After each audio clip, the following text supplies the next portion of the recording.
কিরে সোহেল আর সোহাগ, তোরা দুজন কি রোজা আছু? মহাজন, আসলে আজকে আমি রোজা থাকতে পারি নাই। ও আচ্ছা। এ সোহাগ, তুই কি রোজা আছু? হ্যাঁ মালিক, আমি রোজা আছি। মাশাল্লাহ, যাক ভালো লাগলো। এই নে, এখানে 1,000 টাকা আছে, কাম শেষে বাড়ির নাকি ইফতার নিয়ে যাইস। ঠিক আছে মালিক। আচ্ছা, তাইলে দুইজন ভালোভাবে কাজ কর। আচ্ছা মহাজন, এ বসে ধর বসে ধর। তুই তো 2,000 টাকা ভালো রে।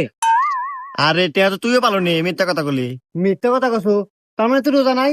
আরে না পাগল, আমি তো রোজা নাই। কিরে, তোরা কেউ কি আজকে রোজা আছু? কি রে মালিক, আজকেও আছে? আজকে আমি ভুল হরমু না, আজকে আমি মিথ্যা কমু, দেখতেছি টিয়া আজকে হাতে আছে।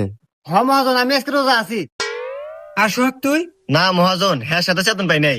ও আচ্ছা, তাইলে তুই এক কাজ কর, বাসায় যা, বাসায় যা, দেখ তোর ভাবি বিরিয়ানি রান্না করছে, যা খাওয়া দাওয়া করে আয়গা। আচ্ছা মহাজন, আমি আরই যাইতেছি, ধর ধর ধর।